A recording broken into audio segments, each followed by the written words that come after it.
Tomar asiento.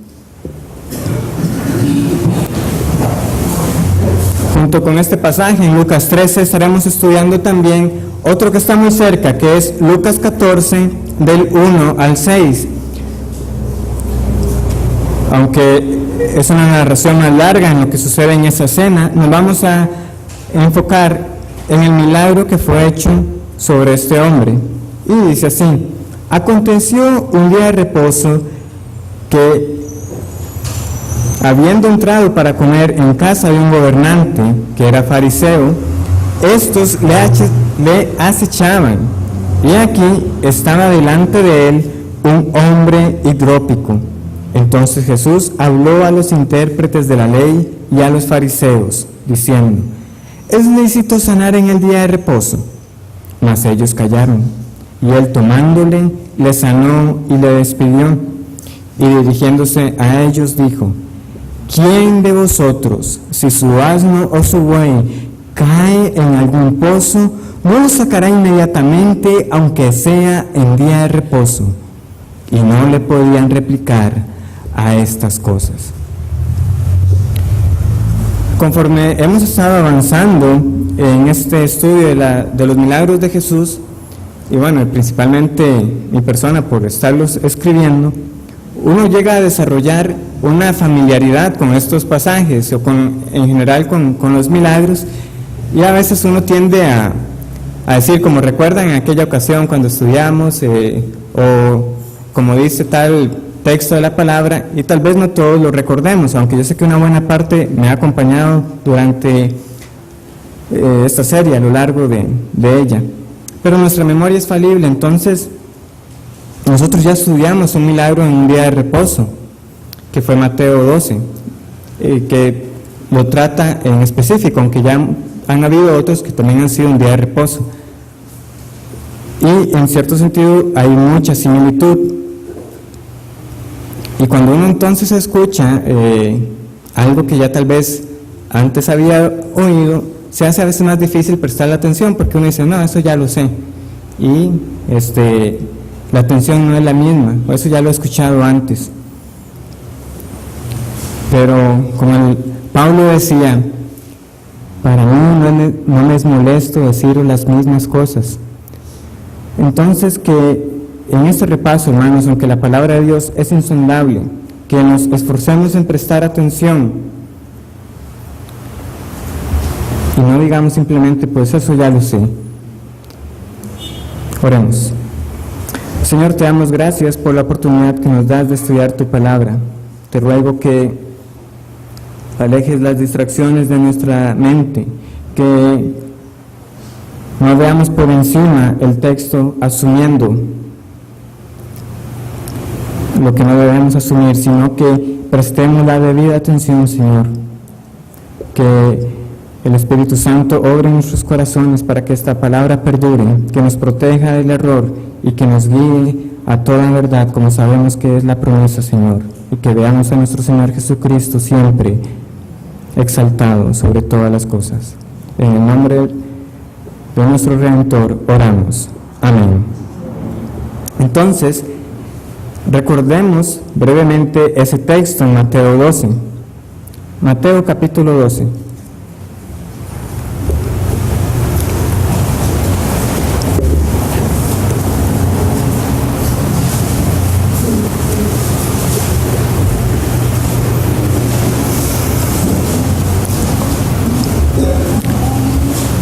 En aquel tiempo iban Jesús por los sembrados en un día de reposo, y sus discípulos tuvieron hambre, y comenzaron a arrancar espigas y a comer. Viéndolo, los fariseos le dijeron: he aquí tus discípulos hacen lo que no es lícito hacer en el día de reposo. Pero él les dijo: ¿no habéis leído lo que hizo David cuando él y los que con él estaban tuvieron hambre? Cómo entró en la casa de Dios y comió los panes de la proposición, que no les era lícito comer ni a él ni a los que con él estaban, sino solamente a los sacerdotes. ¿O no habéis leído en la ley cómo en el día de reposo los sacerdotes en el templo profanan el día de reposo y son sin culpa? Pues os digo que uno mayor que el templo está aquí, Y si supieseis qué significa misericordia quiero y no sacrificio, no condenaríais a los inocentes, porque el Hijo del Hombre es Señor del día de reposo.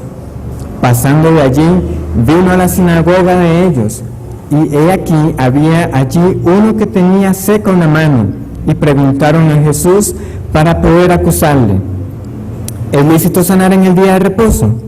Y les dijo: ¿qué hombre habría de vosotros que tenga una oveja, y si ésta cayera en un hoyo en día de reposo, no le eche mano y la levante? Pues, ¿cuánto más vale un hombre que una oveja? Por consiguiente, es lícito hacer el bien en los días de reposo. Entonces dijo a aquel hombre: extiende tu mano. Y él la extendió, y le fue restaurada sana como la otra. Y salidos los fariseos, tuvieron consejo contra Jesús para destruirle.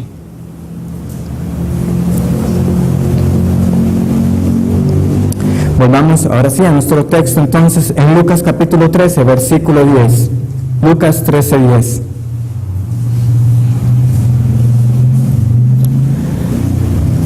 Hay una particularidad, si nosotros prestamos atención a los detalles, que también notamos en Mateo 12, que primero son los fariseos los que vienen a Jesús y le dicen: eso no es lícito.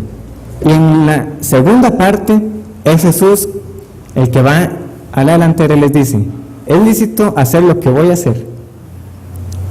Y aquí vemos lo mismo. Él está en la sinagoga, cura a una mujer, y llega el principal y dice: eso no es lícito. Luego lo vemos en la casa y entonces los enfrenta: ¿es lícito sanar en el día de reposo? Vemos esa similitud. Pero entonces, ¿cómo vamos a estudiar estos dos textos esta noche? Vamos a ver 5 puntos en cada uno. Vamos a ver, en primer lugar, el lugar donde se desarrolla el milagro, el enfrentamiento, el argumento y el resultado. El lugar, el milagro, el enfrentamiento, el argumento y el resultado. Entonces, el lugar, en Lucas 13:10, ¿dónde sucede esto? Dice: enseñaba Jesús en una sinagoga en el día de reposo. Jesús, nosotros lo vemos que siempre que tuvo la oportunidad se reunió en las sinagogas, aunque él estuviera de pasada en la ciudad, aunque su destino fuera otro, si tenía la oportunidad, él estaba en la sinagoga. Esto para él también ser parte de la adoración, para servir de ejemplo a los demás, pero principalmente cada vez que nosotros leemos que él estuvo en una sinagoga, ¿qué era lo que estaba haciendo? Enseñaba. Enseñaba Jesús en una sinagoga en el día de reposo. Y en ocasiones nosotros vimos que estas enseñanzas fueron acerca de sí mismo, como en las Escrituras estaba escrito acerca de él. Ahora veamos el milagro, versículo 11. Y había allí una mujer que desde hacía 18 años tenía espíritu de enfermedad y andaba encorvada, y en ninguna manera se podía enderezar. Y estoy agradecido con el Señor de que todavía nos queda un texto más donde nosotros podemos abordar ese tema de la posesión demoníaca o de la influencia de los espíritus. Porque quisiera decir que esto es simplemente una advertencia para todos los que no caminamos erguidos, ¿verdad? Que dicen: bueno, camina derecho. Y ya lo que les va a pasar entonces. No, nosotros vemos que hay tanto una razón física como una razón espiritual de fondo. Había una mujer que tenía un espíritu o tenía espíritu de enfermedad, no que su espíritu era enfermizo. Y nosotros leemos en el versículo 16 que Cristo dice: y a esta hija de Abraham que Satanás había atado 18 años.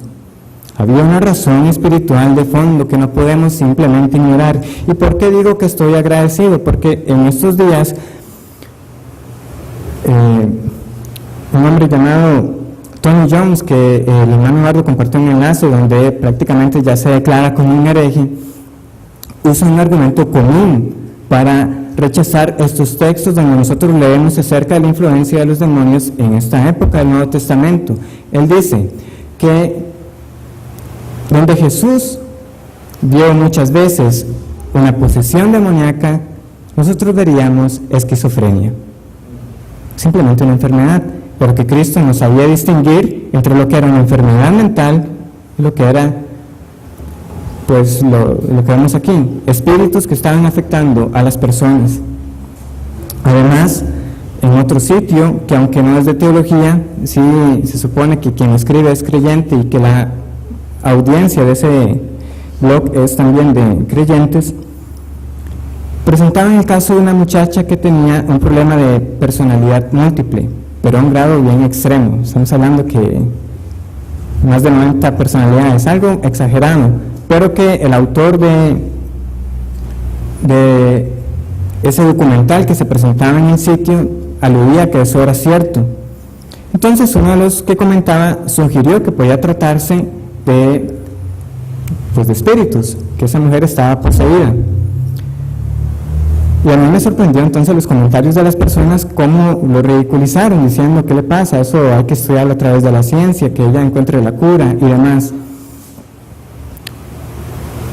Ahora, sabemos, hermanos, que la discusión es aparte si todavía en nuestros días los demonios actúan de la manera que nosotros leemos en el Nuevo Testamento, a decir que en el Nuevo Testamento lo que nosotros leemos no pasó como leemos que pasó.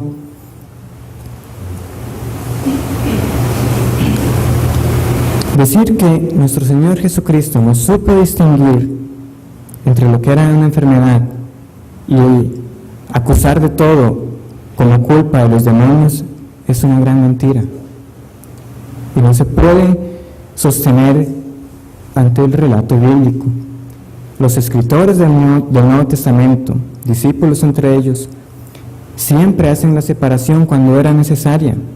Esto lo vemos principalmente en las grandes jornadas de curación que traían al Señor cojos, mudos, paralíticos y a muchos endemoniados. Los ponen en un lugar aparte. No todos los enfermos eran por causa de demonio, y no todos los que llevaban demonios estaban enfermos con algún padecimiento físico. Vemos siempre esa separación. ¿Y acaso que nosotros hemos visto en cada milagro, hermanos, Cristo echándole la culpa a los demonios o haciendo exorcismos? No lo hemos visto en eso. Por ejemplo, los 3 milagros de resurrección, no hubo influencia de los demonios, fueron personas que murieron.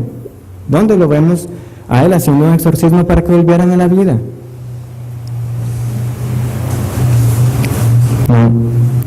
Siempre hay una separación.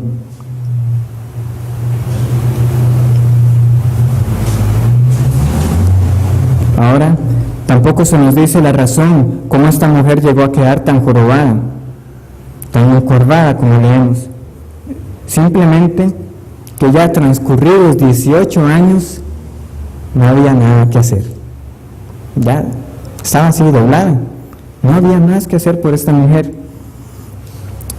Esto que se nos menciona que eran 18 años de padecimiento nos recuerda a la mujer que tenía 12 años padeciendo el flujo de sangre. Pocas veces se nos dice el tiempo que las personas tuvieron o estuvieron cargando con cierta enfermedad.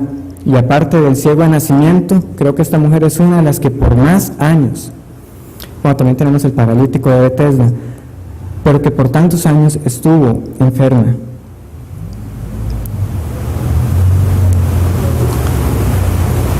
Pero veamos con atención lo que nos dice la transición. Enseñaba Jesús en una sinagoga en el día de reposo, y había allí una mujer que desde hacía 18 años tenía espíritu de enfermedad y andaba encorvada, y de ninguna manera se podía enderezar. No hay insinuación por parte del escritor de que esta mujer hubiera llegado específicamente a la sinagoga para ser curada por Cristo, sino que era su costumbre. A pesar de la enfermedad, ella iba a la sinagoga, y esto será importante al final. Y fue para ella muy bueno estar ese día.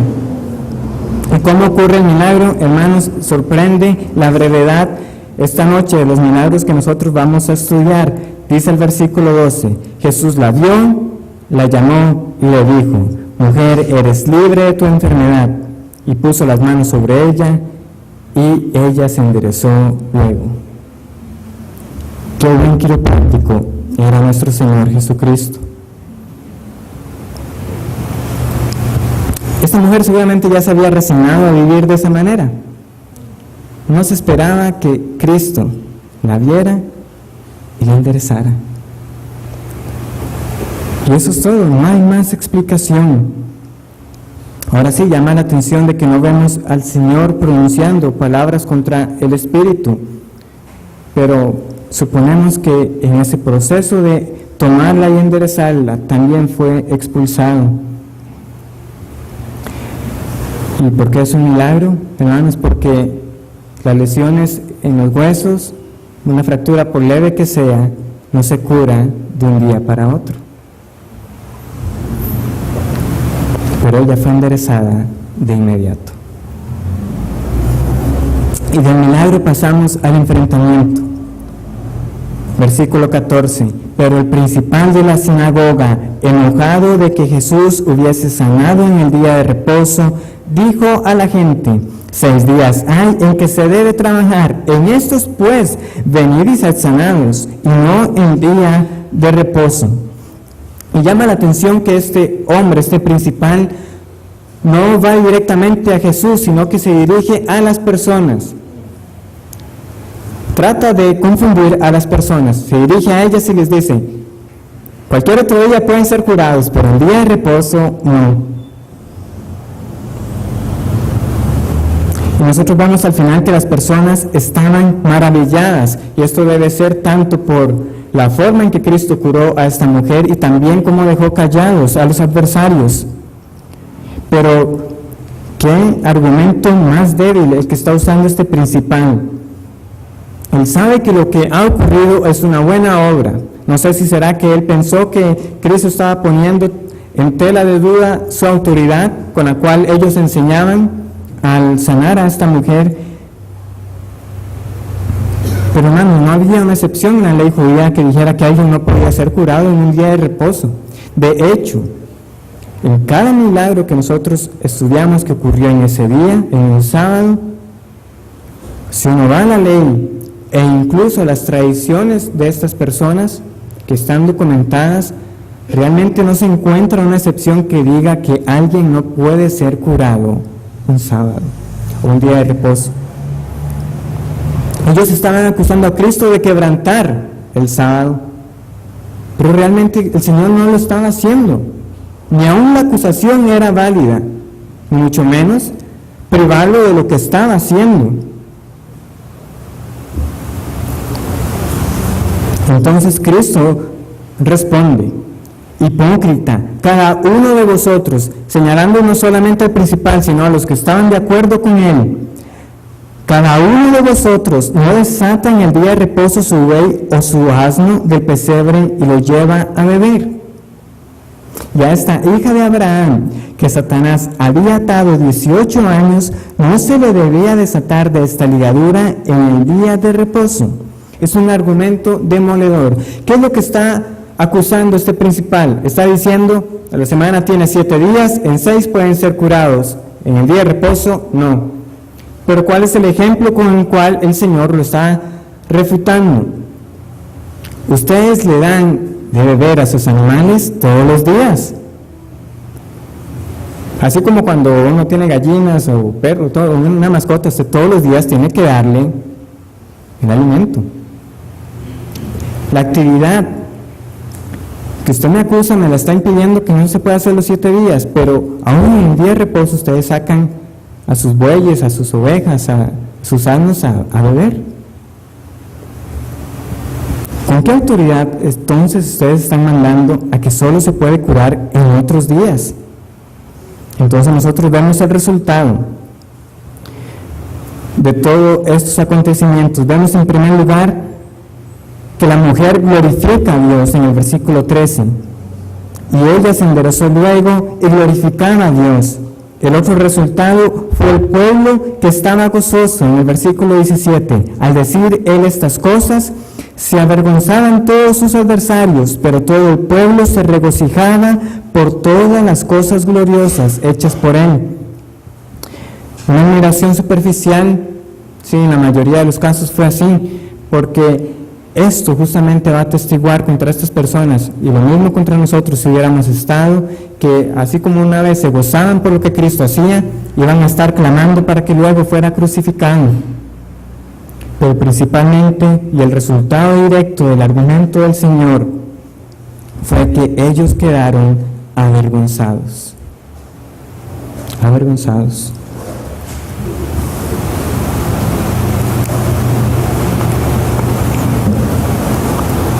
Se me ocurren un par de expresiones coloquiales, pero los dejaron callados, básicamente. Y así pasamos a nuestro segundo escenario. Aconteció, capítulo 14, aconteció un día de reposo que habiendo entrado para comer en casa de un gobernante que era fariseo, estos le acechaban, y aquí que estaba delante de él un hombre hidrópico. Entonces Jesús habló a los intérpretes de la ley y a los fariseos, diciendo: ¿es lícito sanar en el día de reposo? Mas ellos callaron. Y él tomándole, le sanó y le despidió. Y dirigiéndose a ellos dijo: ¿quién de vosotros, si su asno o su buey cae en algún pozo, no lo sacará inmediatamente, aunque sea en día de reposo? Y no le podían replicar a estas cosas. Aunque el orden cambia un poco aquí, igualmente vamos a estudiar el lugar, el milagro, el enfrentamiento, el argumento y el resultado. El lugar. ¿Dónde estamos en este escenario? Ahora estamos en la casa de un gobernante. Estamos en la casa de un gobernante y que además era fariseo. Y además se nos dice que había un hombre hidrópico. Las diferencias con nuestro primer escenario son las siguientes: que este hombre posiblemente estaba en esta casa como parte de una trampa de estos fariseos. ¿Por qué nos inclinamos a pensar de esta manera? Hermanos, ¿cuál es la probabilidad de que gente importante invite a un hombre así de enfermo a la casa a comer? Y que invitaran a Cristo, cuando todos querían pues ya llevarlo y acusarlo frente a los otros principales de la sinagoga. Todo parece que esto fue un montaje. Invitamos a Cristo y además nos traemos a este hombre que, hermano, dice, estaba delante de él. O sea, entra Cristo y enfrente hay un hombre enfermo. ¡Qué casualidad! ¿O qué plan era el que estaba ideando estas personas?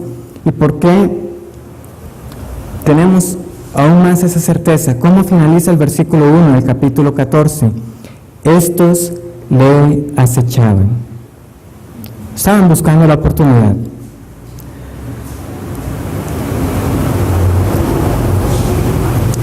Y entonces vemos el milagro. Y aquí que estaba delante de él un hombre hidrópico. Y tal vez muchos como yo siempre nos estamos preguntando, ¿pero qué es un hombre hidrópico? Bueno, entonces va a dar una pista para que no se nos esté olvidando. Hidro, agua, líquido. Este hombre estaba abombado, básicamente. Ahora, no se nos dice si era solo una parte del cuerpo, si era todo el cuerpo. Esto también se conoce como edemas o hidropesía. Pero, básicamente era una acumulación de líquido debajo de la piel o en los tejidos. Entonces es eso que ustedes vienen, hacen presión, se hunde y ahí tarda un tiempo en recuperar su forma. ¿Por qué? Porque ya está hablando de la acumulación que hay. Entonces un edema, hidropesía. Pero entonces acordémonos siempre de eso: hidro, líquido. Esto era un hombre hidrópico. Entonces, de nuevo, hermanos, ¿quién invita a alguien así a comer? ¿Los bondadosos fariseos?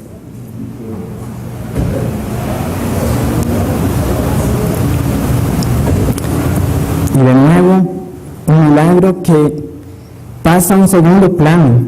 Definitivamente el milagro pasa a un segundo plano, porque vea cómo se nos describe. Mas ellos callaron, versículo 4, y él tomándole, le sanó y le despidió. ¿Cómo ocurrió? ¿Cómo se desinflamó tan rápido? Así. Qué sencillo lo hace Cristo. Qué sencillo. Eso fue todo lo que pasó, no hay más detalles. Lo único que yo podría añadir es que el Señor tuvo misericordia de este hombre al despedirlo. Él no tenía por qué estar presente en la discusión que se iba a formar en esa mesa, no solamente por el caso del día de reposo, sino por lo demás que el Señor va a decir con respecto a los convidados y una discusión acerca de quién se sienta en qué lugar. ¿Por qué? Alguno dirá, ¿no era bueno que él se quedara ahí escuchando a nuestro Señor? Sí, es una buena idea, pero la respuesta a la pregunta que Cristo había hecho, él ya la tenía. ¿Era lícito sanar en el día de reposo? Era lícito. Ese hombre mismo era prueba de la respuesta. Entonces, podía irse. El Señor le había dado el permiso. Entonces vemos a Cristo a la ofensiva. Él ya ha lanzado la pregunta y ellos callaron. ¿Es lícito? No saben, no pueden responder. Cristo lo cura y nuevamente se dirige a ellos y les dice: ¿quién de vosotros, si su asno o su buey cae en algún pozo, no lo sacará inmediatamente, aunque sea en día de reposo? Y no le podían replicar estas cosas. Estudiando estos dos casos, hermanos, solo puedo pensar qué bueno es tener a Cristo como abogado. Y es una aplicación que adelanto. ¿Qué haríamos nosotros en el día del juicio si el Señor no estuviera con nosotros y fuera más bien Él el que nos preguntara? Nos pasaría lo de esos fariseos. No tendríamos cómo responderle a Cristo. ¿Quiénes son ustedes?, nos pregunta el Señor, o ilustra el Señor en Mateo 7. Y las personas darán sus razones diciendo: bueno, hicimos esto, hicimos lo otro. Y Él dirá: yo a ustedes no los conozco, apártense de mí. Pero si Cristo está con nosotros, ¿quién contra nosotros? ¿Quién nos acusará? Abogado tenemos delante del Padre. Veamos a Cristo aquí, hermanos, ganando dos casos como si nada, dejando a sus detractores avergonzados y callados. Definitivamente, ningún otro sumo sacerdote nos convenía, sino Cristo. Él intercede por nosotros.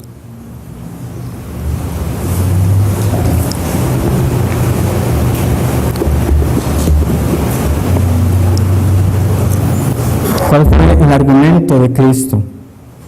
Dice: ¿quién de vosotros, si su asno o su buey cae en algún pozo, no lo sacará inmediatamente, aunque sea el día de reposo? Aquí entramos brevemente en un detalle de traducción que es necesario. En otras versiones nosotros leeremos: ¿quién de vosotros, si su hijo o su buey? Si vamos a la Nueva Versión Internacional, lo leeremos así, o la versión estándar en inglés, leeremos hijo, y ellos tendrán una nota, ya sea alternando, diciendo: bueno, aquí asno se lee como hijo, si tienen hijo, dice, algunos ponen asno. ¿Por qué es que está tan repartido? Es porque pues hay manuscritos con ambos textos. ¿Cuál es la razón? Bueno, si nosotros vemos en griego la escritura de la palabra asno y la escritura de la palabra hijo, son muy similares. Y también veamos el versículo 15 del capítulo 3, hermanos. Dice: hipócrita, cada uno de vosotros no desata en el día de reposo su buey o su asno. También cuando uno estudia un poco acerca de la formación y de los manuscritos, era común que a veces, hermanos, uno escribiera por memoria, y teniendo un versículo como el versículo 15 tan cercano, es posible que a la hora de escribir también, si su buey o su asno, y se fue asno en vez de hijo. Yo me inclino ligeramente por la palabra hijo, pero nuevamente esto dependerá más no solamente de la antigüedad del manuscrito, sino también de la calidad del mismo, pero realmente la diferencia es poca y el argumento se mantiene prácticamente intacto.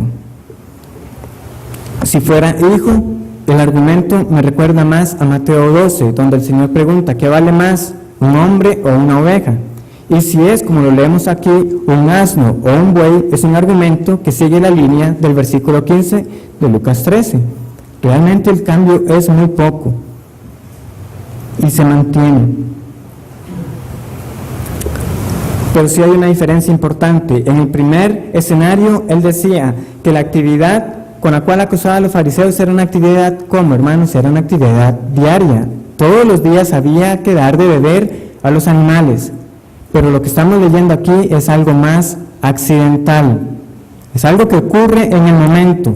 Y el Señor dice, ¿quién de ustedes si ve que se caen, ya sea su propio hijo, o un animal suyo, un buey, un asno, no lo va a sacar? Y no importa que sea día de reposo. O usted va a dejar, mira, se cayó, y vamos a esperar que pase el día de reposo para luego rescatarlo. No, nadie hace eso. Y los fariseos lo sabían muy bien y no le podían replicar. Ese fue el resultado. No pudieron responderle a Cristo para ganarle en un juicio, en un debate. La única forma en que lo consiguieron fue con testigos falsos. Fue la única manera, hermanos. Nadie le podía replicar.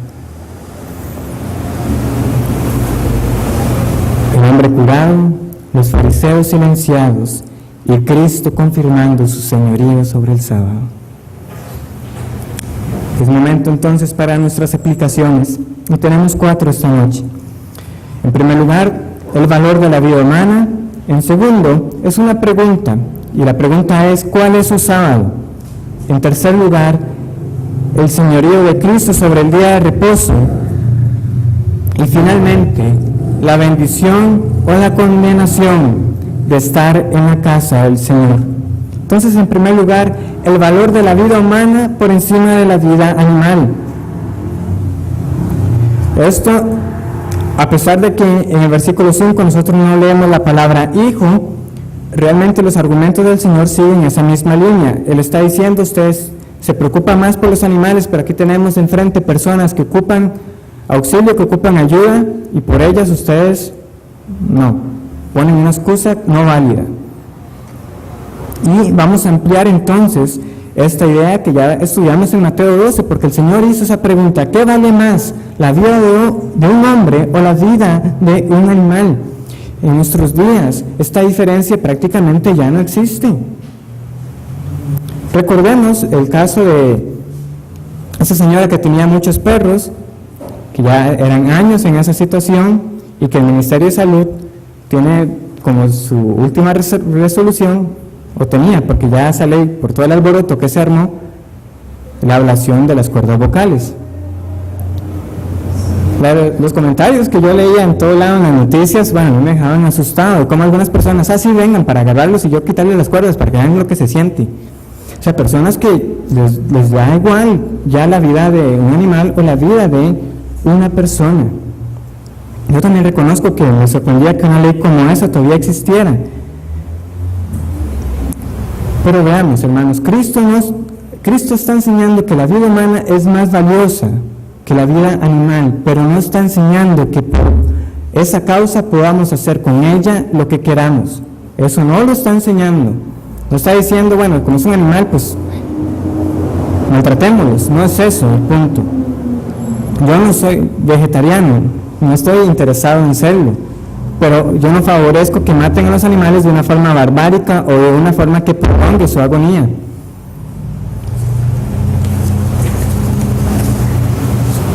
Y bueno, ahora vamos a pasar varios domingos leyendo Levítico.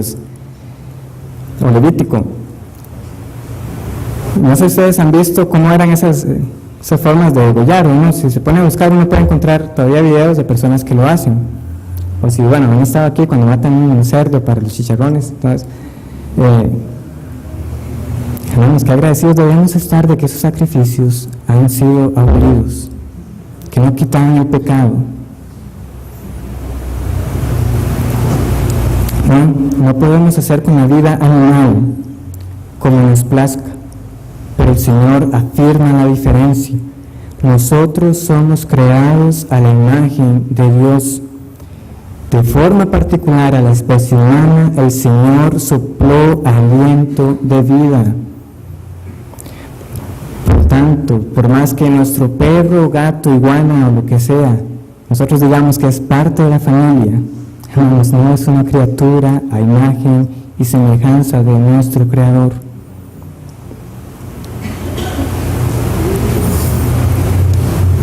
Vemos que el argumento de Cristo más bien supone lo contrario. Él está suponiendo que los fariseos cuidaban de sus animales, o sea, que los llevaban a tomar agua, que los rescataban si se caían. Nosotros debemos ser responsables con la creación. Esta creación gime por el día de nuestra redención también. Y ese es nuestro entendimiento de nuestra relación con la naturaleza, no la idea que quieren vender los grupos ecologistas o de conservación. Que cuidamos de la creación porque es nuestra responsabilidad, no porque nosotros anhelemos que esta tierra perdure para siempre, no, porque lo que nosotros anhelamos son los cielos nuevos y la tierra nueva para habitarlos con los redimidos y con nuestro Redentor por toda la eternidad. Para cerrar este punto, nosotros tenemos un bello ejemplo de esta relación en nuestro buen pastor, que es muy diferente a los malos pastores. El buen pastor busca a la oveja perdida y la hace volver al redil, venda a la que está perniquebrada, fortalece a la débil. Ese es el cuidado de nuestro Señor por su pueblo. En segundo lugar, la pregunta: ¿cuál es su sábado? ¿Cuál es su sábado? ¿Y qué quiero decir con esta pregunta? El día de reposo fue una de las tantas áreas en que los fariseos erraron en aplicar la ley. Fue una excusa para no hacer lo que era bueno. Y sin embargo, no dudaron en hacer el mal en esos días. En Mateo 12 leímos cómo ellos, salidos una vez, tuvieron consejo para hacer el mal a Cristo. ¿Qué los vemos haciendo nosotros en Lucas 14? Tramando todo un montaje para acechar a Cristo. Para eso sí no había excepción, cualquier día era bueno. Pero en su caso, ¿cuál es su excusa para no hacer el bien? Venga otro día que hoy estoy cansado, hoy me toca ir al gimnasio. ¿La reforma? Ah, claro, me gustaría hablarle más de ese tema, pero hoy me toca ver mi película favorita con mis amigos. Que el Señor la acompañe, pero hoy estoy ocupado para ver por sus necesidades. Eso fue solo un momento que pensé en unas cuantas razones rápidas que he dado o que daría. Y yo estoy seguro que juntos podemos hacer esta lista extensa en cuestión de nada. No somos diferentes a los fariseos cuando en nuestro actuar dice: Cristo, eso está bien, pero hoy no, en otro momento. Porque, hermanos, no solo se trata de los peros que nosotros nos pongamos a nosotros mismos para justificar nuestro comportamiento pecaminoso, es que estamos también siendo observados. Así como a Cristo lo pusieron en esa prueba, a nosotros también, constantemente. Aunque el mundo no está interesado en seguir a Cristo, sí quieren ver cómo actúan los cristianos. Vamos a ver qué hace este Ronnie, que dice que es ser creyente. ¿Nos dará la razón? ¿Se comportará como uno de nosotros? ¿O por medio de su testimonio y de sus palabras dejará sin argumentos a los nuestros? Y esto nos lleva a la tercera aplicación, porque de fondo es como que estamos suponiendo que el día de reposo fuera un derecho adquirido e inalienable, que nos pertenece exclusivamente.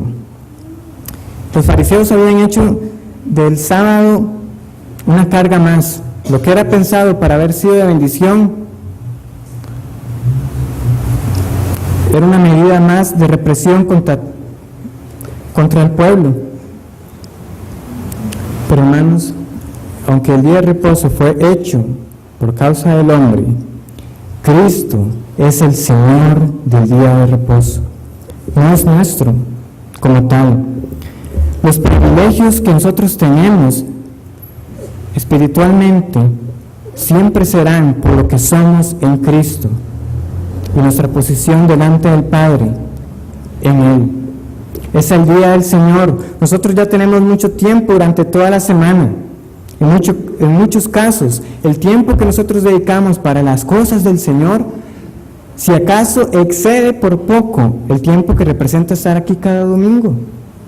Y ni aún ese tiempo, porque el tiempo que estamos acá, estamos pensando en las tareas que nos faltan por hacer, en el almuerzo con fulanito, en el marcador del partido.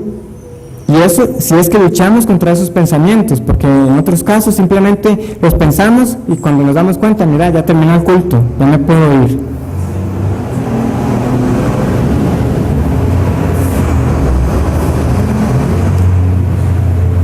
Llama la atención, como yo comentaba durante la semana con una hermana, que solo en Mateo 12 y los pasajes paralelos que son Marcos 2 y Lucas 6, Cristo dice de sí mismo que es el Señor del día de reposo y no lo vuelve a decir más. Él no tenía necesidad de estar defendiendo cada vez que hacía algo diciendo, lo hago porque soy el Señor del día del reposo. Lo dijo una vez y no tuvo necesidad de hacerlo más, simplemente lo hacía y ponía en evidencia el pecado de los fariseos en cuanto a la observación del día de reposo. Yo soy el Señor y no tengo por qué estar justificándome cada vez que hago lo que quiero en mi día. Y como última aplicación,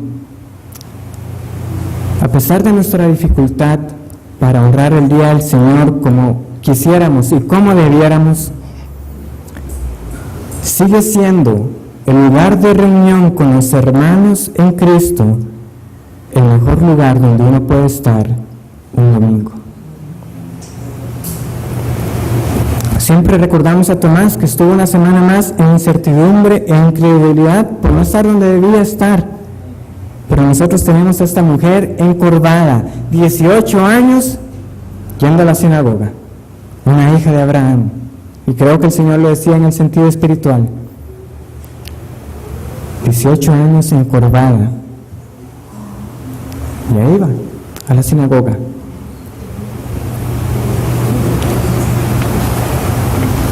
Nosotros insistimos en la importancia de la asistencia y en que no se trata que tengan que dar excusas a los líderes. El Señor sabe los motivos, ¿no? Son razones que usted pueda tener con conciencia limpia delante del Señor.